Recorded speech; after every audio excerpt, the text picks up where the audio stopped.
पाकिस्तान से आई सीमा हैदर सचिन की प्रेमिका है या पाकिस्तानी जासूस, ये जांच से ही पता चलेगा। लेकिन इस बीच जी न्यूज को सीमा हैदर की एक चैट मिली है। इस चैट में नेपाल के बस मैनेजर ने सीमा को उस जगह की लोकेशन भेजी थी जहां से सीमा को हिंदुस्तान के लिए बस पकड़नी थी। और सीमा ने चैट में यह भी लिखा कि भैया आप सचिन को मैसेज कर दो। इस चैट में बाकी बची हुई पेमेंट को सचिन से लेने की बात कही गई। दरअसल सीमा के पास पैसे पूरे नहीं थे, जिसकी वजह से बाकी बची हुई पेमेंट सचिन ने की थी। चैट में मैनेजर ने यह भी लिखा कि बाकी की पेमेंट भेजने के बाद स्क्रीनशॉट भेज देना। दरअसल वो चैट सामने आई जिसमें सीमा ने सचिन का नंबर मीना जी के नाम से सेव किया हुआ था।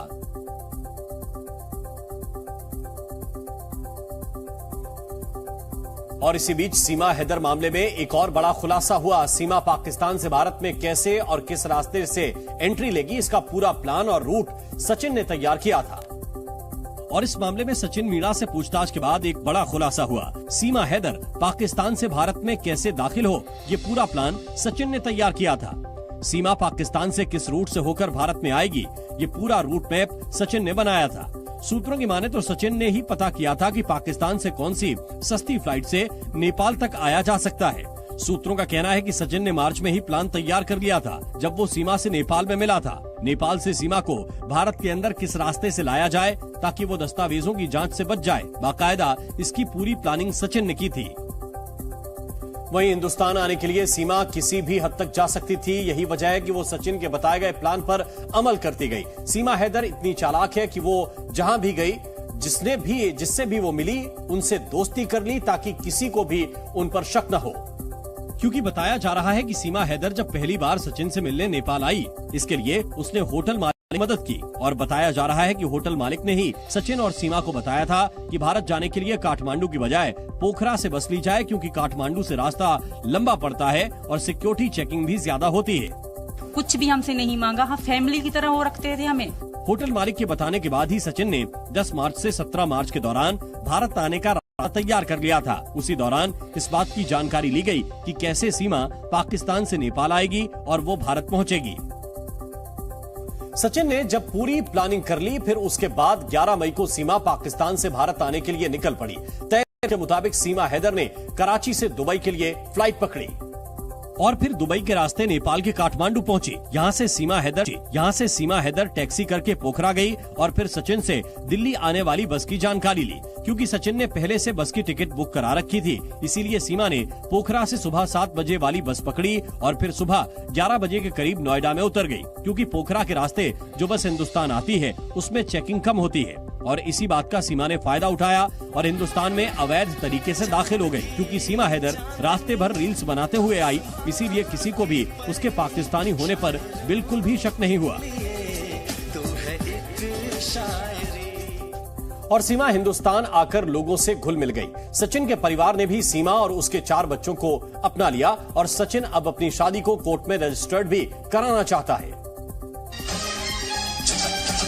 और सिर्फ सचिन ही नहीं, सचिन के लिए सीमा भी कुछ भी कर गुजरने को तैयार है। सीमा बार बार ये दावा करती रही है कि वो हिंदुस्तान सिर्फ सचिन के लिए आई है, लेकिन इस बार सीमा अपने प्यार की खातिर रॉ समेत किसी भी जांच एजेंसी से जांच कराने को तैयार है। यहाँ जासूसी करने आई है, हनी ट्रैप करने आई है, आपको लगता है तो इसके बाद भी आप उसका लाई डिटेक्टर टेस्ट कराएं, ब्रेन मैपिंग टेस्ट कराएं, पॉलीग्राफी टेस्ट कराएं। जासूसी के संदेह में घिरी सीमा हैदर ने राष्ट्रपति द्रौपदी मुर्मू को इस संबंध में एक दया याचिका भी भेजी है,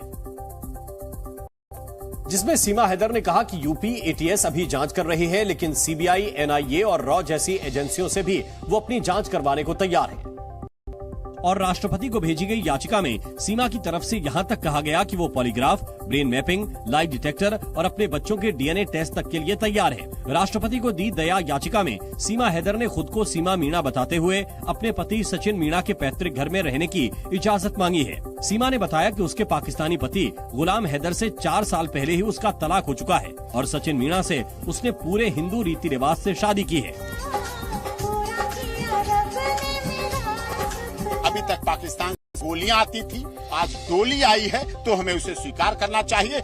याचिका में सीमा की ओर से कहा गया कि जब अदनान सामी को भारतीय नागरिकता मिल सकती है और आलिया भट्ट और अक्षय कुमार यहाँ के नागरिक न होते हुए भी भारत में रह सकते हैं, तो शादी करके अपने पति के घर में क्यों नहीं रह सकती।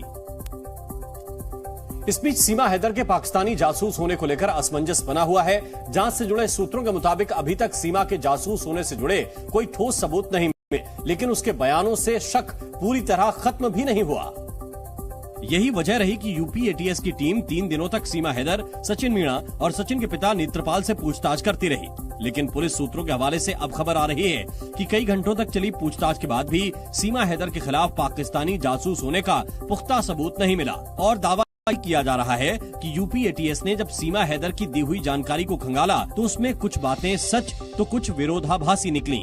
अब तक की पूछताछ के आधार पर यूपी एटीएस ने जांच रिपोर्ट बनाने की तैयारी शुरू कर दी है, जिसमें उसके बयानों का विस्तार से जिक्र होगा। क्या सीमा वाकई सचिन के प्यार में पाकिस्तान से नोएडा आई है?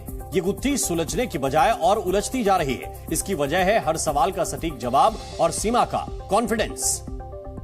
क्योंकि सीमा ने 18 घंटे की पूछताछ में जिस तरह से बेबाकी से जवाब दिया जैसे उसे किसी ने ट्रेंड किया हो, एजेंसियों को शक है कि सीमा के भारत आने का मकसद कुछ और ही है। यही नहीं, इंटेरोगेशन के दौरान सीमा जिस कॉन्फिडेंस से जवाब दे रही थी उसे देखकर लगता है कि वो अब भी काफी कुछ छिपा रही है। इसीलिए अब जांच एजेंसियां सीमा का साइकोलॉजिकल टेस्ट करवा सकती हैं। इसे लेकर एजेंसियों के बीच मंथन चल रहा है। एजेंसियां आईक्यू, एटीट्यूड और सेक्सोलॉजिकल टेस्ट से सीमा के दिमाग को जांचेंगी। माना जा रहा है कि एजेंसियां टेस्ट की परमिशन के लिए जल्द ही कोर्ट जाएंगी।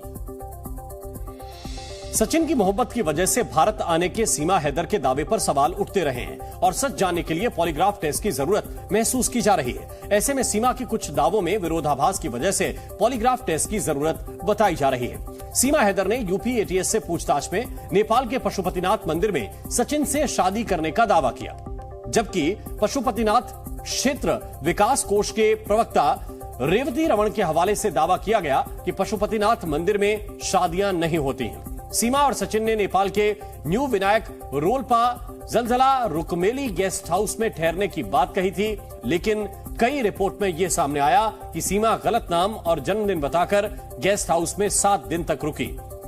सीमा ने पहले खुद को पाकिस्तान के सामान्य गरीब परिवार की बेटी होने का दावा किया, जबकि बाद में यह खुलासा हुआ कि सीमा का भाई और चाचा पाकिस्तानी सेना में काम करते हैं। सीमा ने पबजी के जरिए सचिन के संपर्क में आने का दावा किया, जबकि पबजी पर सीमा ने मारिया खान नाम से अपना अकाउंट बनाया था। सीमा ने यह सच क्यों छुपाया, इसे जानने के लिए पॉलीग्राफ टेस्ट की जरूरत महसूस की जा रही है। सूत्रों के मुताबिक पूछताछ के दौरान अफसरों ने परखा कि सवालों से बचने के लिए सीमा अचानक रोने लगती थी और फिर मुस्कुराकर जवाब देने लगती थी।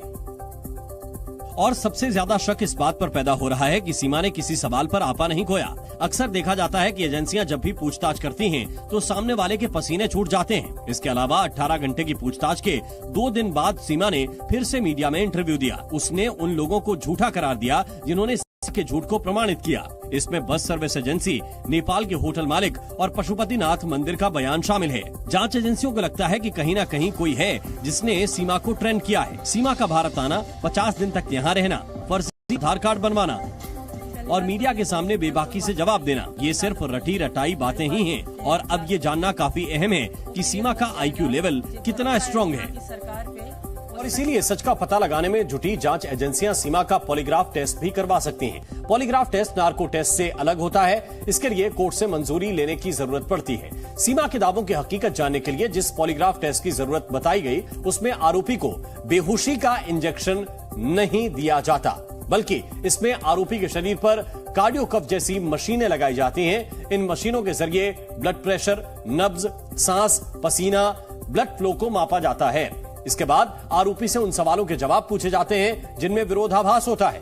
झूठ बोलने पर आरोपी अक्सर घबरा जाता है, इसे मशीन पकड़ लेती है। पॉलीग्राफ टेस्ट के नतीजे सबूत नहीं माने जाते, लेकिन ये सबूत जुटाने का जरिया जरूर होते हैं। सीमा के पॉलीग्राफ टेस्ट की जरूरत महसूस होने की एक बड़ी वजह आर्मी में काम करने वाले लोगों से उसकी कथित दिलचस्पी भी बताई जा रही है। सीमा पर भारतीय सेना से जुड़े लोगों को सोशल मीडिया पर फ्रेंड रिक्वेस्ट भेजने का आरोप लगा था। जब यह मामला सामने आया तो भारत की जांच एजेंसियों के कान खड़े हो गए और जब यूपी एटीएस ने उससे पूछताछ शुरू की तो ये मामला भी सामने आया। यूपी एटीएस ने सीमा से पूछा कि आपने सेना के लोगों को फ्रेंड रिक्वेस्ट क्यों भेजी, इसके पीछे मकसद क्या था। इसके जवाब में सीमा ने कहा कि सचिन के अलावा भी सोशल मीडिया पर मेरे दोस्त थे, मेरे नाम से कई और लोगों ने आईडी बना रखी है, मेरी आईडी किसी और के फोन में लॉगिन है, इससे ही इन रिक्वेस्ट को एक्सेप्ट किया होगा। मैंने सिर्फ फेसबुक चलाया था। सेना से जुड़े लोगों के बारे में मेरे ऊपर गलत आरोप लगाए जा रहे हैं। यानी सीमा ने आर्मी के लोगों को फ्रेंड रिक्वेस्ट भेजने से इनकार किया और सफाई दी कि उसके नाम से जिन लोगों ने सोशल मीडिया पर अकाउंट बना रखे हैं, उन लोगों की गलत हरकत की वजह से उस पर ऐसे आरोप लग रहे हैं।